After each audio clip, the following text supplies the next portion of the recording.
Hola, mi nombre es Eloy Espinosa Saldaña, soy postdoctor en Derecho por la Universidad de Bolonia en Italia, doctor en Derecho con mención sobresaliente y premio extraordinario en Madrid, y ahora magistrado e incluso ex vicepresidente del Tribunal Constitucional. Pero ante todo, soy un profesor universitario que ante el interesante reto que plantea TIUS 360, trato de explicar algunas de las instituciones del derecho procesal constitucional y del derecho constitucional con la mayor simpleza, la manera más directa, para que pueda ser entendido por todos y todas ustedes. En este caso me toca un tema que ha tenido alguna controversia, que es la llamada sustracción de materia. En realidad el problema de la sustracción de materia no solamente va a los procesos constitucionales. Sin duda puede presentarse en cualquier proceso constitucional. Tanto en los procesos constitucionales de la libertad, como se diría, para proteger derechos, el habeas corpus, el habeas data, el amparo, el proceso de cumplimiento, como los llamados procesos de la jurisdicción orgánica, los que van a, independientemente de que esté en juego derechos o no, lo que están son un cuestionamiento a la constitucionalidad de ciertas normas o de cómo se comprenden las competencias de determinados organismos. Entonces, en este caso, los procesos de la jurisdicción orgánica son los procesos de inconstitucionalidad, los competenciales y el proceso de acción popular. En todos estos casos, lo que yo busco es, yo tengo un objetivo a alcanzar. Ese objetivo puede ser el otorgamiento de una condición, por ejemplo, de titular, el reconocimiento de una condición que ya tengo, el cumplimiento de una obligación que no se cumple, y para los procesos de donde estoy discutiendo la constitucionalidad de las normas, mi objetivo puede ser que se declare que esa norma no es constitucional, que por error o por mala voluntad se aprobó una norma sabiendo que tenía vicios, ya sea en su procedimiento, ya sea en su órgano competente para emitirla, ya sea en el plazo para emitirla, o vicios en su contenido porque vulnera derechos fundamentales o viola competencias que corresponden a otros órganos constitucionales. Algo se busca siempre con un proceso. Ese algo que siempre se busca con un proceso es lo que técnicamente se conoce con el nombre de pretensión. Entonces, todo proceso, y los procesos constitucionales que hemos mencionado, tienen una pretensión, tienen algo que buscar, un objetivo por el cual se plantea.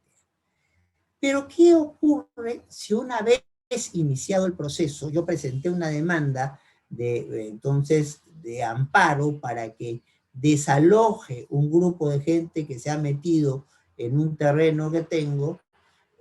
Esta gente que se había metido en el terreno se asusta frente ante la demanda de amparo y se van y dejan el terreno. Y hasta te lo dejan con un cartelito que dice disculpa si se quiere. En esos casos, ya he iniciado el proceso, pero he conseguido ya lo que buscaba yo con el proceso. Entonces, allí, el daño que se me ha hecho ha cesado. Ya mi propiedad la he recuperado.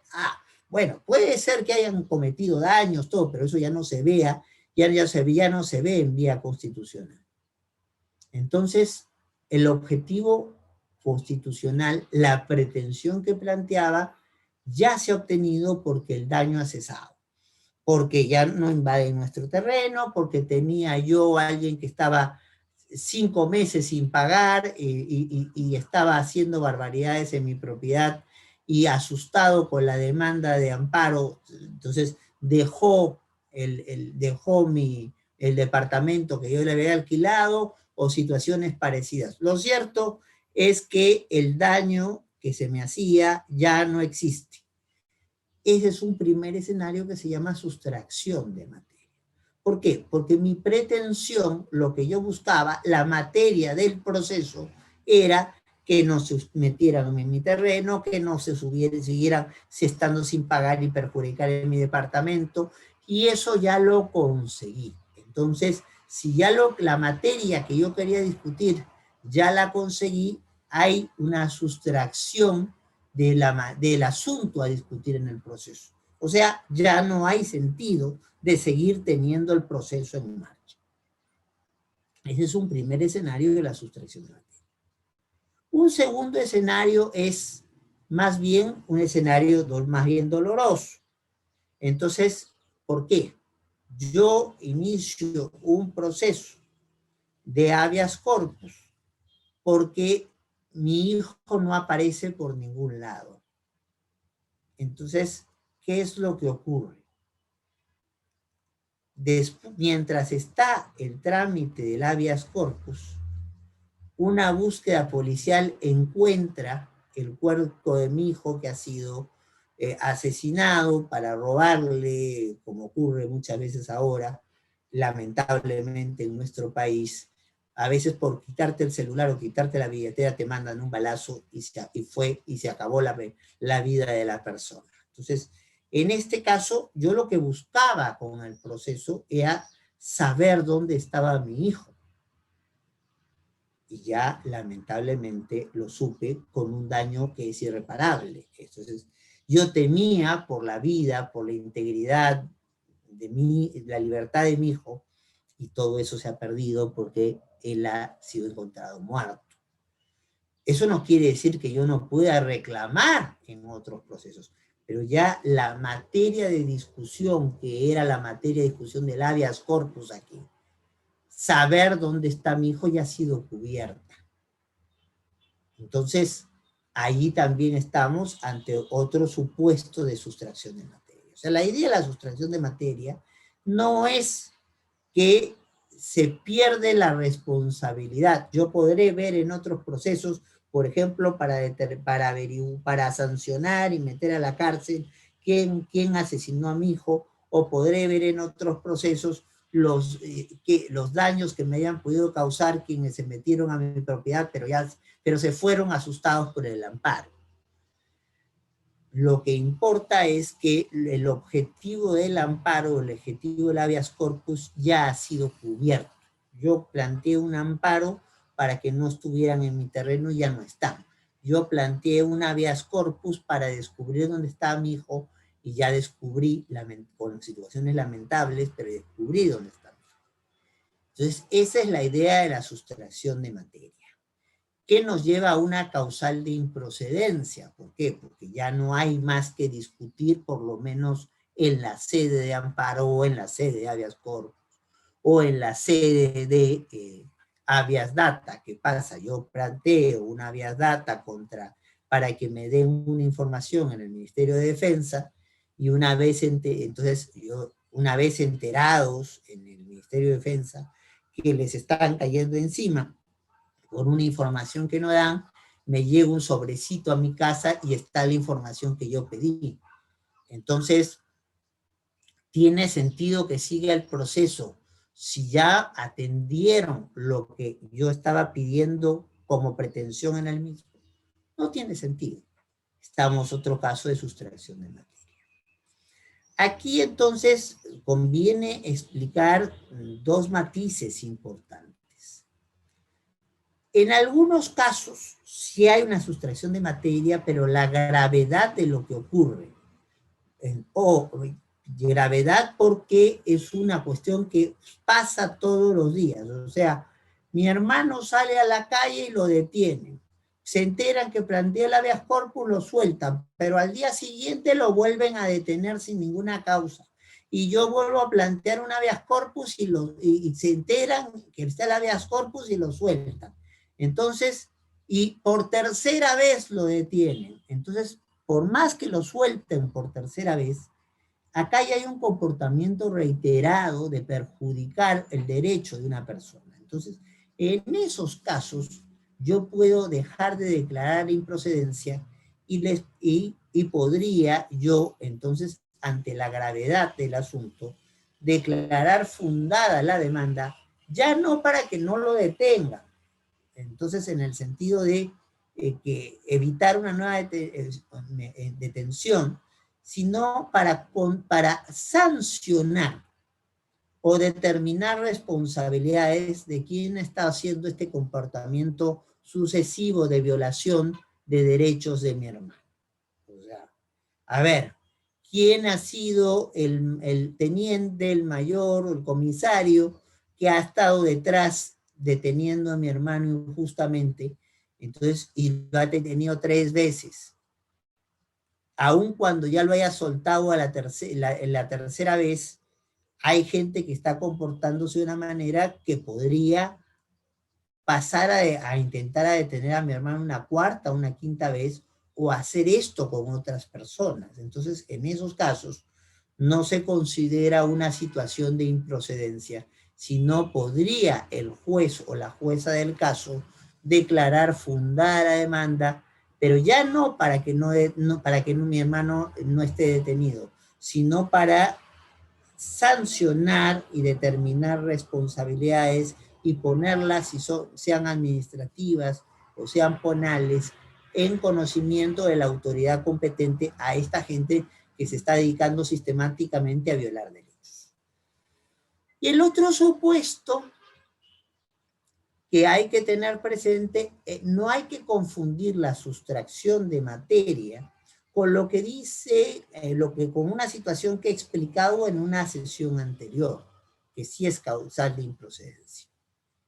No es lo mismo que yo haya comenzado un proceso y consiga lo que quería en el proceso una vez planteada mi demanda, o sea, yo quería recuperar mi terreno, el ejemplo de hace un rato, y porque hay una demanda de amparo, son notificados de que hay una demanda de amparo, se van corriendo del terreno, ahí es el típico supuesto de sustracción de materia, que alguien se meta a mi terreno y entonces se han ido de mi terreno a los 2 días y yo al día 5º presento un amparo para que no estén allí.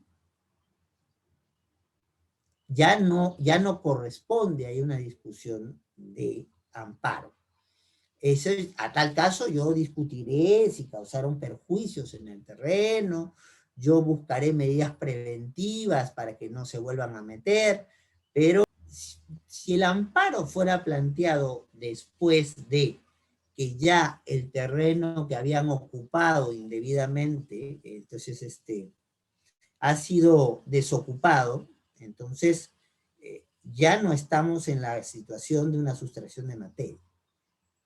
La sustracción de materia es una consecuencia de que lo que yo buscaba en un proceso se consiga antes de concluir el proceso.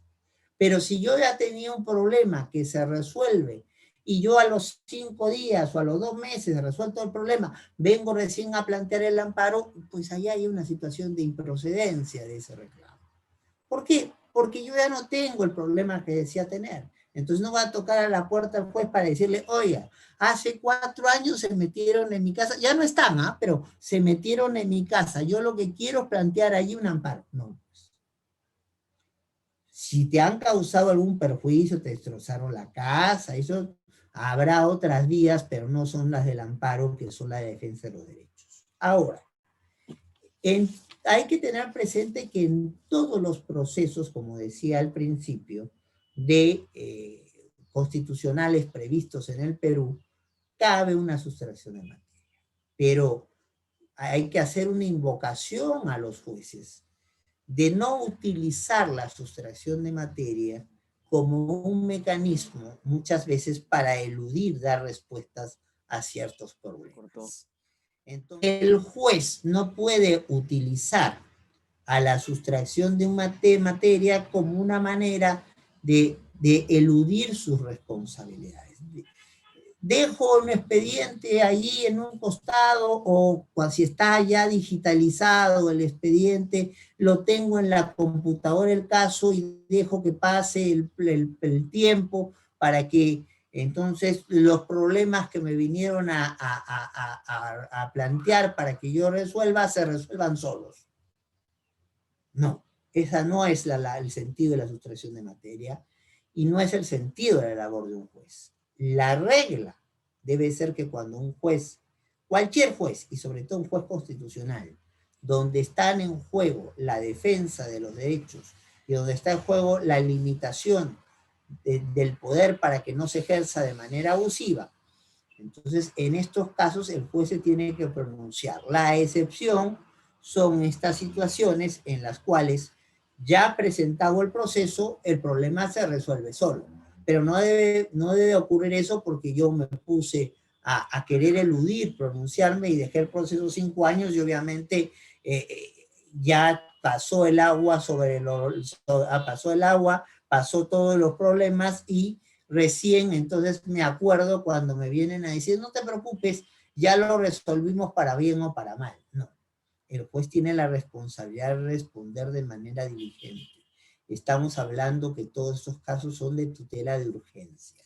O sea, requieren un tratamiento rápido y un tratamiento preferente a prácticamente todos los otros procesos.